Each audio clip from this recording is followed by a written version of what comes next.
சுத்தர்கள் போகும் பாதையில் தீபம் உத்தரவாகும்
குடிமுசர்களும் கர்த்தருக்கு சோதரம். இந்த சத்தமற்ற சந்து, அதாவது ரொம்ப சாஃப்ட் ஒரு பிராணி முயல், அது புலி முயல்.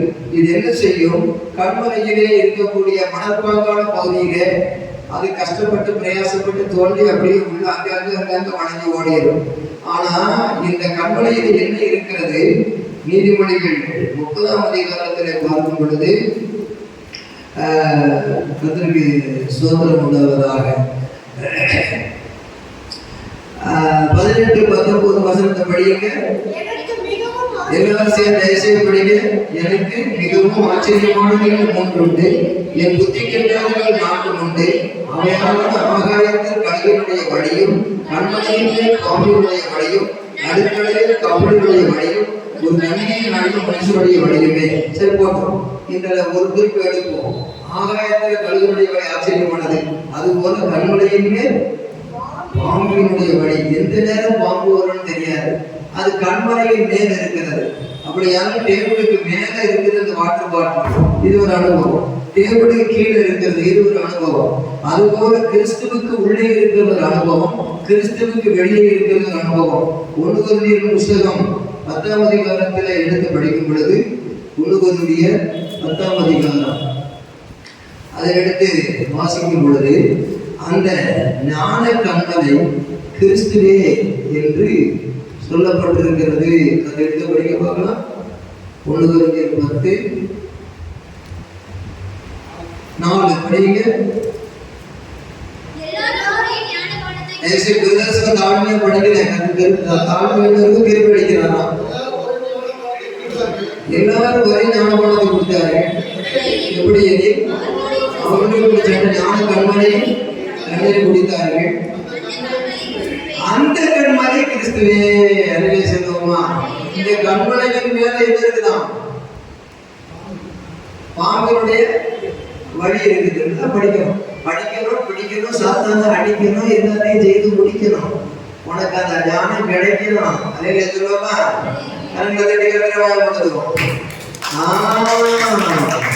அவன் பாருங்க இங்க சொல்லியிருக்க அந்த ஞான கண்மலை கிறிஸ்துவே. அப்ப இங்க நீதிபதி 9 படிக்கும் போது ஆகாயத்தில் கழுகுகளோடு கண்மலையின் மேல் என்னங்க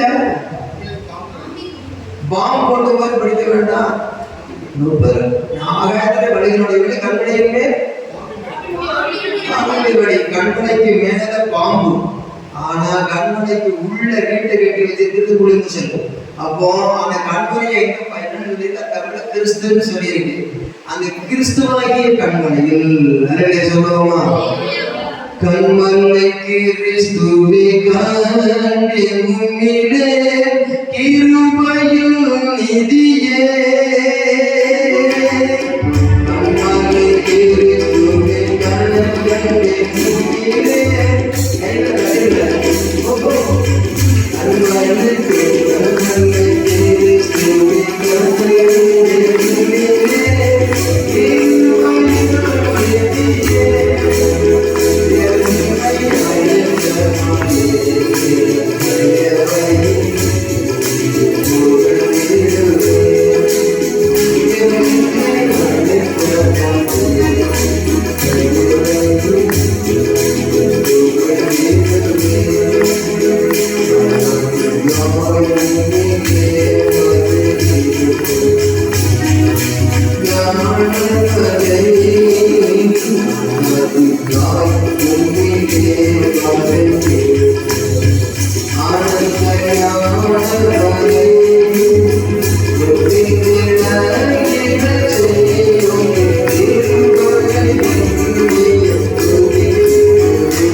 சுவிசேஷம் 6ஆம் அதிகாரம் லூக்கா 6 எடுத்து பாரு 46 படிக்கிறது யாரு?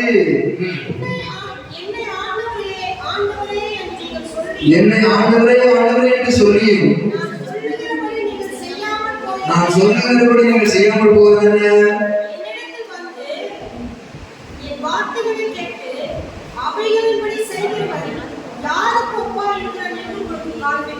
என்னிடத்தில் வந்து வார்த்தைகளை கேட்டு அவைகளுக்கு செய்கிறவன் எவனுக்கு ஒப்பாயிருக்கிறான் உங்களுக்கு காண்பிப்பேன்.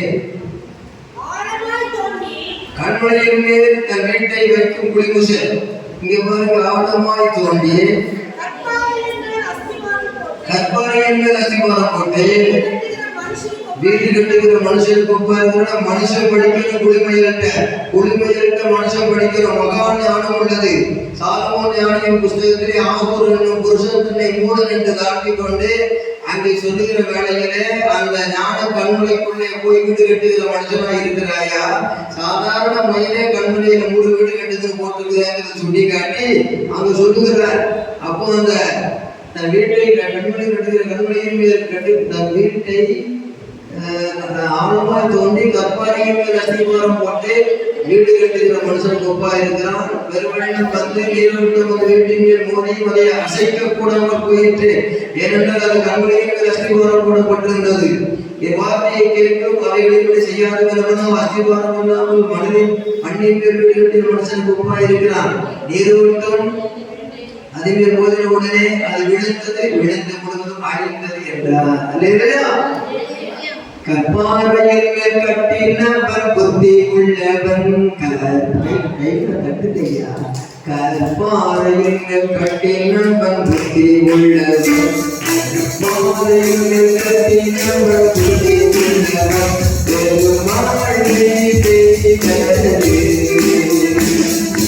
மாளே பேசினது நீர் உயர்ந்தது. மாளே பேசினது நீர் உயர்ந்தது. மாளே பேசினது நீர் உயர்ந்தது.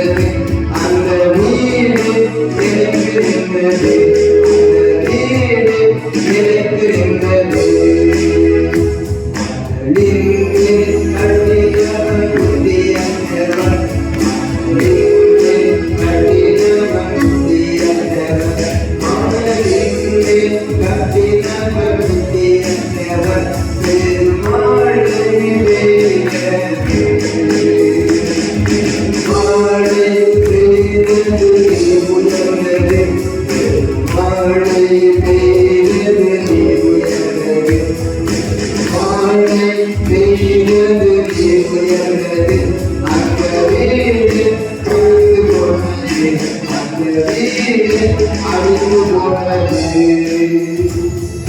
பாதையான இயேசுவின் கட்டுவாயானார், பாதையான இயேசுவின் கட்டுவாயானார், பாதையான இயேசுவின் கட்டுவாயானார்.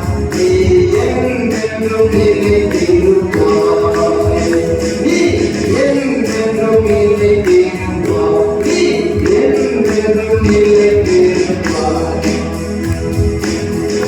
இவ்விதமாக வீடு ஞானத்தினாலே கட்டப்பட்டு நேரத்தினாலே நிலைநிறுத்தப்படும். இடத்திலே கண்மனைகள் கட்டப்படுகிறது என்று சொல்லும் பொழுது அந்த இடத்திலே இந்த வசனத்தை மனிதன் கண்டுபிடிக்க வேண்டுமே. அதுதான் இங்க ரகசியம். நல்லா கவனிங்க. அதாவது என்னை ஆண்டவரே ஆண்டவரே என்று நீங்கள் சொல்லியும் நான் சொல்லுகிறபடி நீங்கள் செய்யாமல் போகிறது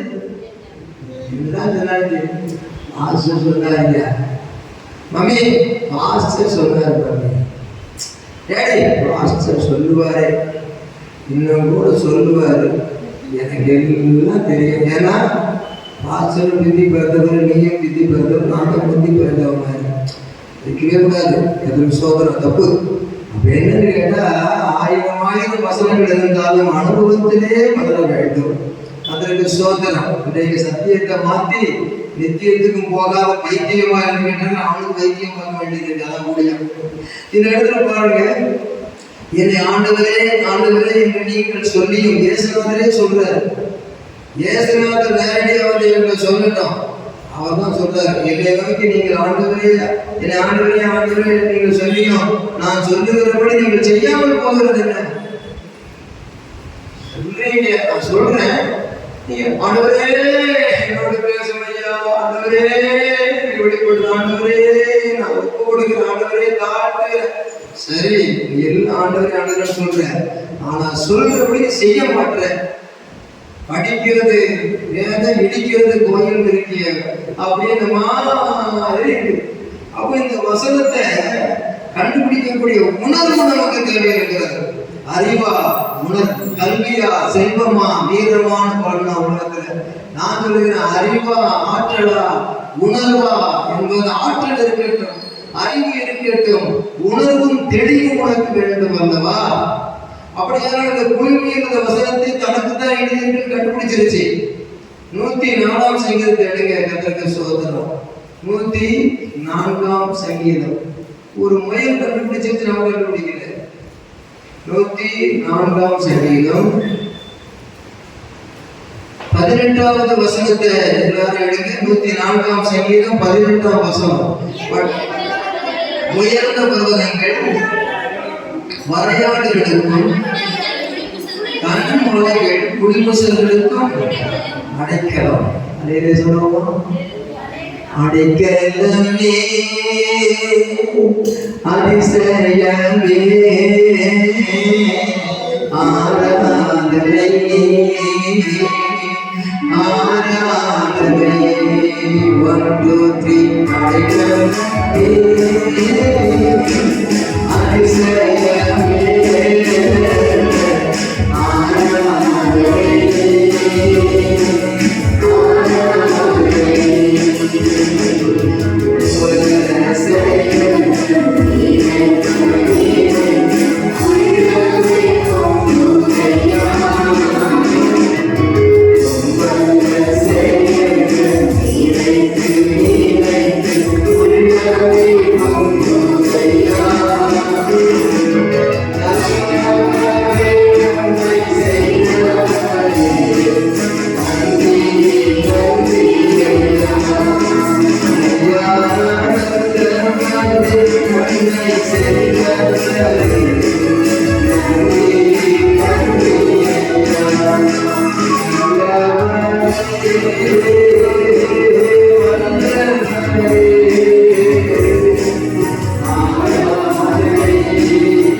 சரி, இப்ப பார்க்கும்போது 104 சங்கீதத்தில் இருக்கிறதான அந்த 18ஆம் வசனத்தை அந்த குளிமையை கண்டுபிடிச்சிருச்சு.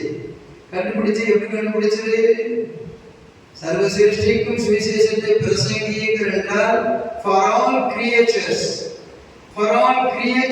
சொன்ன ஆண்டவர் சர்வ சிருஷ்டின்னு சொல்லும்போது இந்த குளிமையினுடைய சிருஷ்டி, அதனால் நம்மளையே சர்வ சிருஷ்டிக்கும் பிரசங்கம் பண்ண சொன்னவர் இந்த குளிமையிலுக்கு அவர் ஏற்கனவே சிருஷ்டித்தார். புதிய ஏற்பாட்டில் அவர் அப்படி சிருஷ்டித்ததுனாலதான் குளிமையிலுக்கும் நான் சொல்ல முடியும் அப்படிங்கிறார். யானையை பயன்படுத்தி அது பாஷையை பேசலாம். அப்படி இருக்கிறப்ப இன்னைக்கு நம்ம இந்த எல்லா மிருகத்திலையும் பேச முடியும். அன்பு என்பது இன்பமானது, துன்பத்தை நீக்கிவிடும் தூய மருந்தது.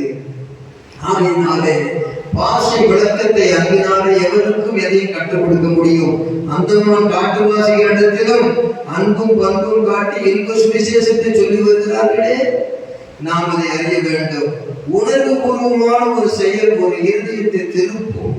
இந்த குளிமையலுக்கு ஆண்டவர் சிருஷ்டித்தபடியினாலே கண்மலையின் மேலே போகிறது. பாம்பு ஒரு பக்கம் வருகிறது. மேலே வருகிற பாம்புக்கு தப்பாது ஏற்கனவே போட்டு வைத்த குழிக்குள்ளே போகிறது. திடீரென்று பலமும் சத்துவமற்ற ஜந்துவாய் இருக்கிறது. பறக்கு தோன்ற முடியுமா? சரக்கு தோன்ற முடியுமா? பறக்குன்னு தோன்ற முடியாது, சரக்குன்னு தோன்ற முடியாது. இருக்கிற இடத்திலேயே பாம்பு வாய்க்குள்ள பழக்குன்னு போயிடும். அப்ப அந்த பாம்பு வாயில பழக்குன்னு போகாம ஏற்கனவே பறக்குன்னு தோண்டி வச்சிருக்கேன். அதனால சுருக்கமா வேகமா போனது, சுருக்கமா உள்ள சுற்றமா தங்கிடுச்சு. பாம்பு ஏமாந்து போச்சு. பாம்பு பெரியது, சத்துவம் உள்ளது, முறுக்கி முடிக்கும், வாயை திறந்து விழுங்கும். ஆனால் இந்த சத்துவமற்ற பஞ்சிப்பூ மாறி இருக்கிற பலவீனமான சத்துவமற்ற ஜந்துவாய் இருந்தும் பசக்குன்னு உள்ள போயிடுச்சு. என்ன ஒரு சந்தோஷம்! இதுதாங்க குளிமுடியில் போல நாம் இருக்கிற சிறுபான்மையாளர்கள், மைனாரிட்டிஸ்.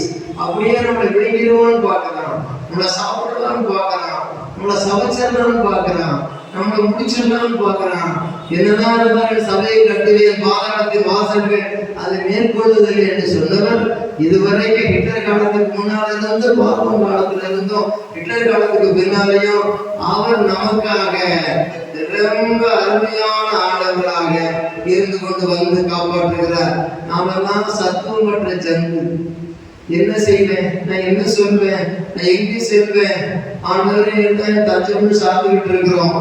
அப்ப என்ன செய்யணும்னு கேட்டா, ரகசியம் என்னன்னு கேட்டா, அந்த கண்மலைகள் குளிமயர்களுக்கு அடைக்கலம்னு சொன்னதை அது கண்டுபிடித்து அப்படி நாடிக்கொண்டு போனது போல, அதில் ஓடி பாய்ந்து காப்பாற்றப்பட்டது போல, என் வார்த்தையை கேட்டு அதன்படி செய்கிறவன்னு சொன்னா, கண்மலையாகிய கிறிஸ்துவுக்குள்ளே நீ மனதின் மேல் கட்டாதப்பா, மண்ணின் மேல் கட்டுவதும் போவதும் தான், அது இல்லாமல் போய்விடும்.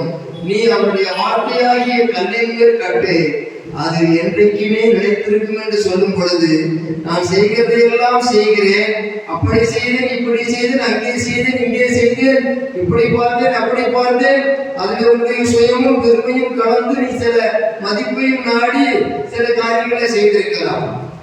ஆனால் உன்னை மதிப்பதற்கு நீ உன்னை மதிக்கத்தக்க இடத்திலே உனக்கு ஒரு பெருமை ஏற்றுக்கொண்டிருக்கலாம். இல்லை, அது அரசியல்வாதி கூட செய்கிறார்கள்.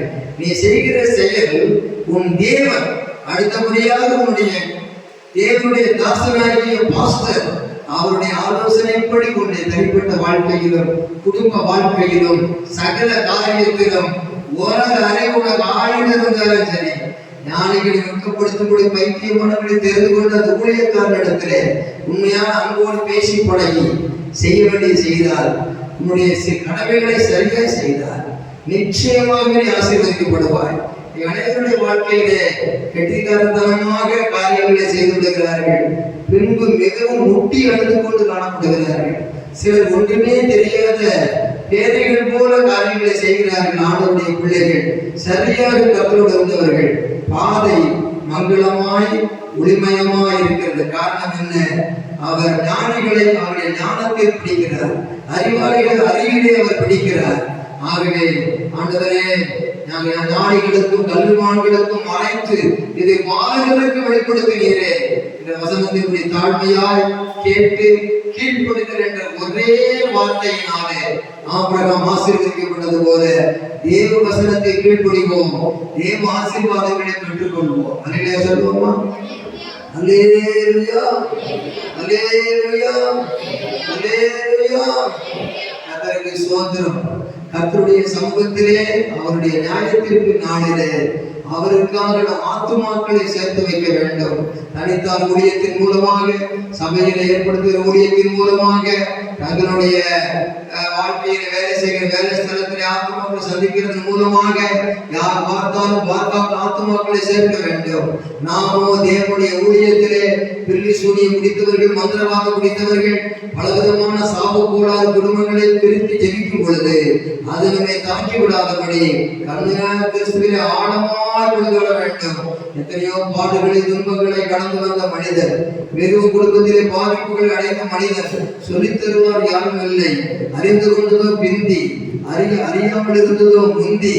இப்பொழுது இருக்கிற நிலையிலே ஆண்டவருடைய சமூகத்தில் நான் பிந்தி கற்றுக்கொண்டவைகளையும் சொல்லும் பொழுது நீ முந்தி கற்றுக்கொள். என்ன? அவருடைய வசனமே சத்தியம். அந்த சத்தியமே நம்முடைய எல்லா விதமான வேதனைகளுக்கு வைத்தியம். இதை இருந்து நமக்கு நிறைவேற்றி தருகிறவர் தான் தேவன் இருக்கிறார் நித்தியம். ஆகவே இனியும் புத்தியும் ஞானமும் இல்லாமல் எந்த காரியத்திலும் வேதையா இருந்தால் அது நாமே அதற்கு பொறுப்பாக காணப்படுவோம். ஆகவே தேவனே, எனக்கு நீ கொடுத்திருக்கிற சத்திய வேதத்தை நான் வாசிப்பேன். அந்த வாசிக்கும் பொழுது உம்மோடு நான் பேசுவேன். ஆண்டவரே, நீர் என்னோடு பேசுவீர். நல்லா கவனிங்க. வேதத்தை வாசிக்கும் பொழுது என்னோடு பேசுவார். பிறகு அந்த வேத வசனத்தை வச்சு ஜெபிக்கும் போது நான் உம்மோடு பேசுவேன். இப்படியான ஒரு உறவு இருக்குமானால் அதிகமா மற்றவங்கள்ட்ட பேசுறதுக்கு ஆசையே இருக்காது. போர் அடிக்கு அப்படி எங்க மாமி வீட்டுக்கு போயிட்டு வரேன், அப்படியே போர் அடிக்கு அப்படி எங்க ஆச்சி வீட்டுக்கு போயிட்டு வரேன், அப்படியே போர் அடிக்க எங்க பக்கத்து ஃப்ரெண்டை பார்த்துட்டு வரேன். வாழ்க்கையில அந்த முரட்டு மாறணும். அது எங்க உனக்கு மனசு போவோம்? ஆண்டவருடைய நான் இருக்கிறேன், சரி சரி நான் பார்ப்போம். அதாங்க ஆண்டவரோட இருக்கிறவங்களுக்கு அதாங்க மகிழ்ச்சி. அதை விட்டு போட்டி வேற ஆலமரத்து நிலையில எத்தனை நாள் தங்குவேன்?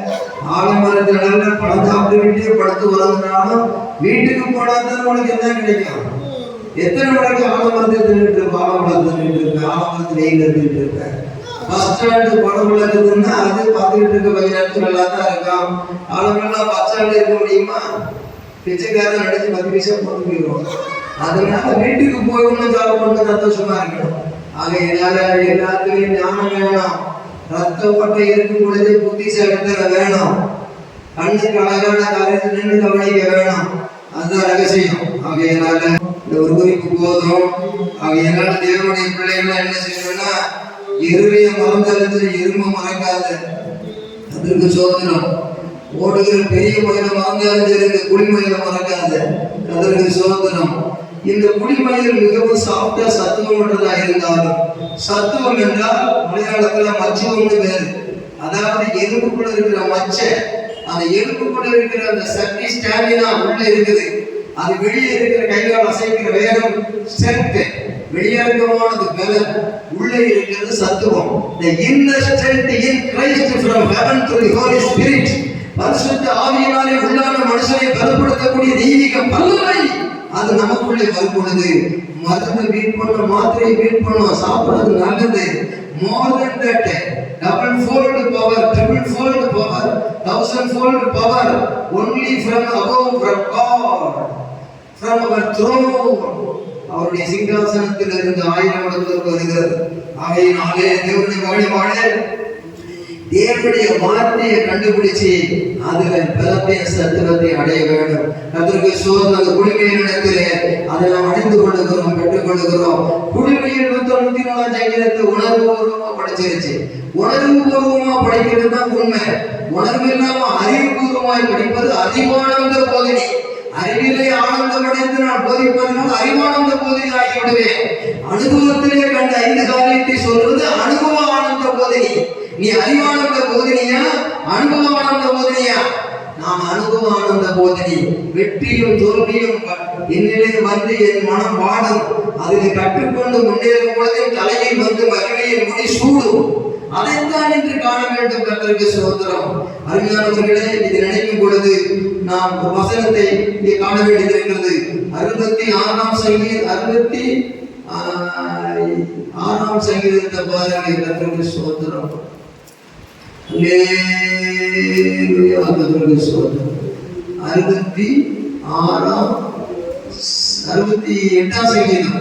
68ஆம் சங்கீதம் 35 படியுங்க. தேவனே, உம்முடைய பரிசுத்த ஸ்தலத்திலிருந்து, பரிசுத்த ஸ்தலத்திலிருந்து இல்ல, பரிசுத்த ஸ்தலங்களிலிருந்து. Wherever churches in India and Tamil Nadu, all over this world, wherever churches may be, everywhere our Jesus, wherever 2 or 3 gathered, He is in our midst. That is our boost, that is best, that is very most. நல்லா கவனிங்க. எங்கெங்கெல்லாம் பரிசுத்த ஸ்தலங்கள் இருக்கிறதோ அங்கெல்லாம் நீர் பயங்கரமாய் விளங்குகிறீர். இஸ்ரவேலின் தேவன் தம்முடைய ஜனங்களுக்கு பலத்தையும் குளிர்மலைகளுக்கு மாத்திரமல்ல, சத்துவமற்ற ஜனத்துக்கு கண்மலையிலே பாதுகாப்பின் பலனை கொடுத்தவர். நான் கொண்டு பார்த்துட்டேன். குளிர்மலை சென்றது கோணா படிச்சீங்களா தம்பி? குளிர்மலை என்ன? Cornice. Not only for ponies, for people of God. எல்லா தேவனுடைய பிள்ளைகளுக்கு அவர் என்ன செய்கிறாராம்? அந்த குளிர்மலைக்கு மாத்திரமல்ல, நமக்கும் அந்த பலத்தையும் சத்துவத்தையும் அனுப்புகிறார். இந்த கோடை வாசஸ்தலங்களுக்கு வரக்கூடிய பறவைகளை கோடை காலங்களில் பார்க்கலாம். வேறுபடி கோடை காலங்களில் போயிருக்கு. 29ஆம் தேதி தான் வரும்.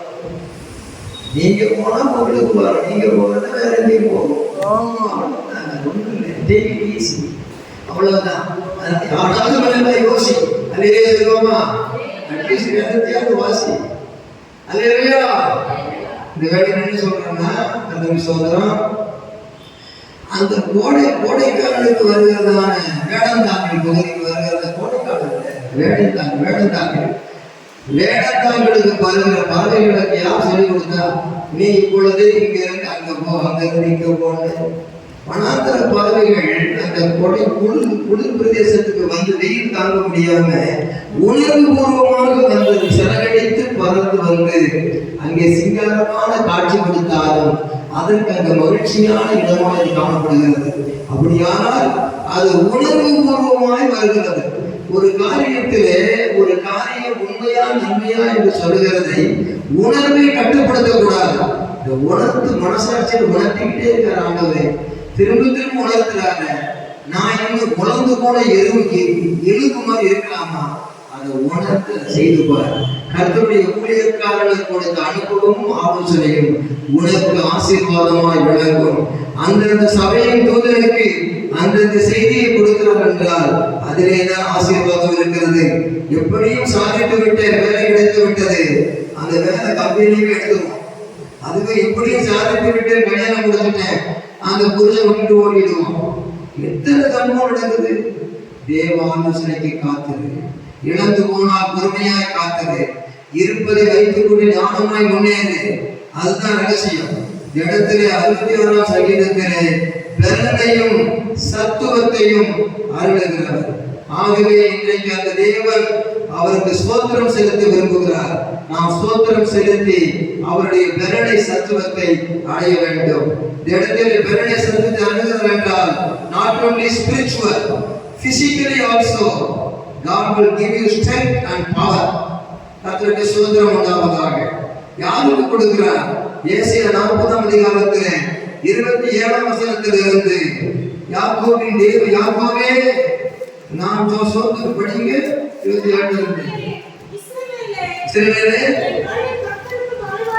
என் வழி கர்த்தருக்கு மறைவாயிற்று என்றும் என்னமோ என் வழி கர்த்தருக்கு மறைந்து போச்சு கண்டிட மாட்டாரு அப்படின்னு சொல்லி ஆண்டவர் வந்தது போதுமா? என்ன நான் புரியப்பட பாஸ்டர் எடுபட மாட்டாங்க. நான் என்றும் நீ சொல்லுவானே பூமி வான நட்சத்திரம் பூமி எல்லாம் சராசரம் படைத்தவர் கர்த்தராகி அனாதி தேவன். சோர்ந்து போகிறதும் இல்லை, இடைப்படுகிறதும் இல்லை. அது நீ அறியாயோ? அவர் சோர்ந்து போகிறவர்களுக்கு பலம் கொடுத்த சத்தோட சர்வத்தை பெருக பண்ணுகிறார். இடைக்கு இடைப்படைந்து சோர்ந்து போவார்கள், வாலிபர்கள் நிறுவிடுவார்கள். கர்த்தருக்கு காத்திருக்கிறவர்களோட புதுமணம் அடைந்து கடற்கரை கூட சென்னைகள் அடைத்து எழுதுவார்கள். அப்படியானால் இந்த காத்திருந்த பலனை கொண்டு பார்க்கும் பொழுது யாருக்கு கொடுக்கிறார்? அவர் சோர்ந்து போகிறவர்களுக்கு பலன் கொடுத்து சத்துவம் இல்லாதவனுக்கு வேற எதுக்கு சோத்திரம் உண்டாவதாக படிச்சோம், எதுக்கு சோத்திரம் உண்டாவதாக படிச்சோம். தேவனாகிய கர்த்தர் கர்த்தவிக்கப்படி பலனையும் சத்துவத்தையும் அறிந்திருக்கிறார். அவர் இஸ்ரவேலின் தேவன், அவருக்கு சோதனை. இஸ்ரவேல் காலத்திலிருந்து யாக்கோபுக்கு இஸ்ரவேல் மாத்திர காலத்திலிருந்து அவர் தேவன். அவர் என்ன செய்யறாரா? பலத்தையும் சத்துவத்தையும் அறிகிறார். அதனால அவருக்கு ஸ்தோத்திரம் சொல்லி ஆத்திரப்படாத, முறுமுறுக்காத. ஆனா அவர் யாருக்கு அதை கொடுக்கிறார்னா, இளைஞருக்கு சோர்ந்து போகிறவனுக்கு பலன் கொடுத்து சத்துவம் இல்லாதவனுக்கு சத்துவத்தை பெருக பண்ணுகிறார். எனக்கு இந்த வேலையை செய்து முடிக்க சத்துவம் இல்லையே, எனக்கு இந்த காரியங்களை செய்வதற்கு பலன் இல்லையே, நான் ஒரே ஒரு மனுஷனா இருக்கிறேனே, என் பிள்ளைகள்லாம் இப்படி இருக்குது, என்னுடைய சூழ்நிலைகளை ஒத்திலே பாடுபடுறேனே, பம்பரத்துக்கு ஒரு ஆணின்னு சொல்லி என்னை ஆடப்பட்டிருக்கிற, ஆட்டுவித்தால் யாரொருவர் ஆடாதாரே கண்ணான்னு ஆடிக்கிட்டு இருக்கிறேனே, சுழற்றி விட்டவன் மேலே இருக்கிறான், சுழட்டு கொண்டு இருக்கிறவன் கீழே இருக்கிறேன், பம்பரமும் பெரியது ஆடியும் சிறியது, எவ்வளவு நேரம் ஆடுவேன் என்று சொன்னார். அதை ஆடி முடிகிறதற்குள்ளே பம்பரத்தை ஆட்டி விட்டவன் திரும்பவும் பம்பரத்தை எடுத்து ஆட்டி விடுவான். அதுதான் இறைவனுடைய வல்லமை. அல்லேலூயா, அல்லேலூயா, அல்லேலூயா. தேவனுடைய பிள்ளைகளே, சோர்ந்து போகக்கூடாது. நாம் என்ன செய்ய வேண்டும்? எனக்காக பலனையும் சத்துவத்தை ஆண்டுகிறவர். கெத்செமனே தோட்டத்திலே அவருக்கு பலனையும் சத்துவத்தையும் தூதன் கொடுத்து கல்வாரி மேட்டிலே கடமையை தாய்க்கும் செய்து முடித்து பிதாவுக்கும் செய்து முடித்து மகிமையிலும் ஏறி சென்றார் மகா உன்னதர் இயேசு. அவர் இன்றைக்கு உயிரோடு இருக்கிறார். ஆகவே உன்னதத்துக்கு செல்வதற்கு மேல்மட்டான பாடல்களின் வழியிலே உன் கடமைகளை முடிப்பதற்கு ஒவ்வொரு அலைகளுக்கும் மேலே படகு ஐநேசா போட்டு போகிறது போல உனக்கு பலத்தையும் சத்துவத்தையும் அருள்வார். ஆவிக்குரிய பிரகாரமாக பாவத்தை மேற்கொள்ள, சாத்தானை மேற்கொள்ள, ஊழியத்தை மேற்கொள்ள, முடியாதவர்களை முடிய வைக்க, உனக்கு வேண்டியதை பெற்றுக்கொள்ள பொறுமையோடு இருந்து கர்த்தருக்கு காத்திருக்கிறவர்களோ புது பலன் என்று சொல்லுகிறது போல, renewing their strength என்று சொல்லுகிறது போல, they shall renewing their strength. நீதான் காத்திருக்க வேண்டும். எதற்காக காத்திருக்க வேண்டும்? தேவனுடைய வார்த்தைக்காக காத்திருக்க வேண்டும். அந்த வார்த்தைக்காக காத்திருப்பது மாத்திரமல்ல, அதன்படி தடைகளை மீறி செயல்பட வேண்டும். அப்பொழுது நிச்சயமாக அவர் செய்வார். ஏன் அப்படி இவ்வளவு பரீட்சை வைக்கிறார் என்றால், சகல பிரஸ்தாபத்தை பார்க்கிறோம் அவர் நம்முடைய வார்த்தையை மகிமைப்படுத்த விரும்புகிறார். எலியா என்ன செய்தார்? கேரி காற்றண்டைக்கு போ, நீ இந்த பக்கமாக போய் ஒளிந்து கொண்டிரு. பட்னி சட்டியெல்லாம் கிடையாது, வந்தது காகம், வேகம். ராஜாவின் மணியடித்த இடத்திலிருந்து சுட சுட அப்பமும் இறைச்சியும் வந்தது. புதன்கிழமை மீன், ஞாயிற்றுக்கிழமை கறி. இந்த நாள் வரைக்கும் இதெல்லாம் மக்கள் செய்கிறார்கள், இது புரி. ஆனால் இதுக்கு மேல ஒரு கண்களை மீறி என்ன நடக்கிறது? அங்கே காலையிலே சுட சுட அப்பமும் இறைச்சியும், மாலையிலே அப்பமும் சுட சுட இறைச்சியும், மாதம் முழுவதும் டெய்லி ராஜபோஜனம் வருகிறது. முதல் ஊழியக்காரனுக்கு வந்து சேருகிறது. ஒரு சுத்து குண்டு பறந்துட்டான் அந்த எலியா. ஆகாவுடைய ரதத்துக்கு முன்னால குடு ஓடுறாரு.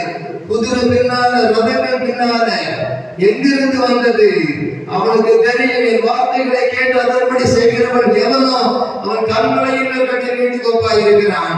வார்த்தையை கேட்டான், கேரி காட்டுக்கு சென்றான், காலம் கொடுத்ததை புசித்தான். இறைவன் பார்த்தார், நீ அப்படியே இருக்கிறாய், என்னுடைய வார்த்தையில் அல்லவா உன்னை வைத்திருக்கிறேன், உன் வாழ்க்கை இந்த வார்த்தையில் அல்லவா இணைந்திருக்க வேண்டும். ஸ்டாப் சொல்லி கிரேவன்ஸ் அவர்களுக்கு வந்தது. கிரேவன்ஸ் அங்கே ஆல் ஸ்டாப் தேர். நதி அழகே, நீ அங்கே நில். அப்படி அகலமாக ஓடின அந்த கேரிக்கு ஆறு பொடியாக ஓட ஆரம்பித்தது. கால்கள் வரவில்லை. என்ன செய்வேன் ஐயா, எங்கு செல்வேன் ஐயா, நான் என்ன சொல்வேன் ஐயா, உன் பாதமின் தஞ்சமையா என்று அவர் இருக்கும் பொழுது இரண்டாவது கர்த்தருடைய வார்த்தை உண்டாகி, எலியாவே காட்டுக்கு வந்த நீ நேர விதவையின் வீட்டுக்கு போய் என்று சொல்லுகிறார். அவன் ஆகாவின் நாட்டுக்கு சவால் விட்டு கொண்டிருக்கிறவன். அந்த இடத்திலே அவனுக்கு இரண்டாம் முறை கர்த்தருடைய வார்த்தை உண்டாகிறது. Again and again he renewed his strength for physical life. Always he depend upon the word of God. அவன் எல்லா காரியத்திலும் ஆண்டுடைய வசனத்தையே அவன் சார்ந்து கொண்டிருக்கிறான். இல்லாவிட்டால் அவன் கேரளத்திலேயே இருந்தான்னு கேரளத்தம்மன் கோயிலை கட்டி இருப்பான், அல்லது காக்காவே சாப்பாடு கொடுத்தா காக்கை அம்மன் கோயிலை கட்டி இருப்பான். ஆக்கப்பூர்வமான வாழ்க்கையிலே காப்பியம்மன் கோயிலை கட்டாத, நீ கேரித்தம்மன் கோயிலை கட்டாத. உன்னை பூரிப்பாக உன்னை போஷிக்கிற தேவன் நீ என்னையே சார்ந்திருக்கணும். காக்காவை சாராத, ஆத்தங்கரையை சாரான்னு சொல்லிட்டு அங்கிருந்து வீட்டுக்கு போறேன். காட்டுல இருந்து எலியாவின் வீட்டுக்கு போய் அங்கேயும் போய் சன்னியாசி அந்த விதவையை கல்யாணம் பண்ணாம அங்கே அதையும் சாராம அங்கேயும் இருந்து முடிச்சுட்டு வீட்டில இருந்து நாட்டுக்கு வருகிறான். மழை பெய்ய போகிறதுன்னா ரதத்தை கொண்டுட்டு ஓடுன்னா குடுகுடு வேகமா ரதத்துக்கு முன்ன ஓடி தேவ மகிமை விளங்கி மற்றவர்களை ராஜாவாக அபிஷேகம் பண்ணி தீர்க்கதரிசியாக அபிஷேகம் பண்ணி மேகரதம் மீதிலே மேன்மையாக பறந்து சென்றான். இது வல்லவா மகிமை? தேவனுடைய மகனே மகளே, always depend upon God. மனைவியா இருந்தாங்க, பிள்ளையா இருந்தாங்க, சொந்தக்காரங்க, பெரிய பணக்காரனா இருந்தாங்க, பயப்படுத்துறவங்க இருந்தாங்க, யார் வந்தாங்க வராட்டி என்ன, உன் வாழ்க்கை பாதையிலே ஒரு உறுதியாக நீ உறுதியாக சார்ந்து கொண்டிருக்க வேண்டும். உன்னை உறுதியாய் பற்றி கொண்ட மனதை வழியவர் உண்மையிலே நம்பி இருக்கிறபடியா நீர் அவனை பூரண சமாதானத்தோடு காத்துக் கொண்டீர். முடிப்போம் இன்றைக்கு இது. அடுத்த வார்த்தை அல்லேலூயா. ராஜாவும் மாளிகையில் ராப்பகலாய் அமர்ந்திருக்கும் ராஜா இயேசு ராஜா,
Raja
Spiritually, God wants to strengthen you.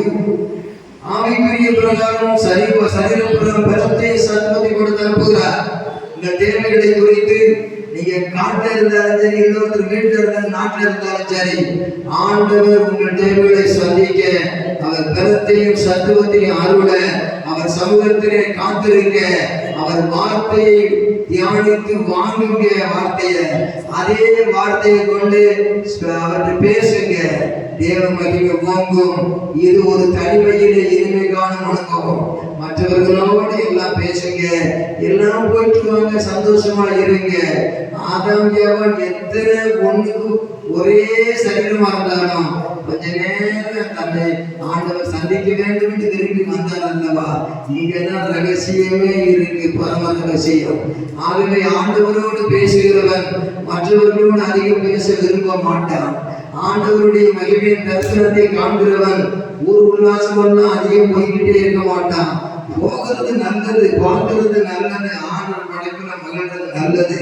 More than that, always keep your delightful fellowship with your powerful loving God. அன்புள்ள வல்லவன் ஐக்கியத்தை வைத்துக் கொள்ள வேண்டும். உங்க தேவைகளை ஆண்டவர் சந்திப்பார். எதை செய்ய முடியும், செய்து முடிக்க முடியும் நினைங்க.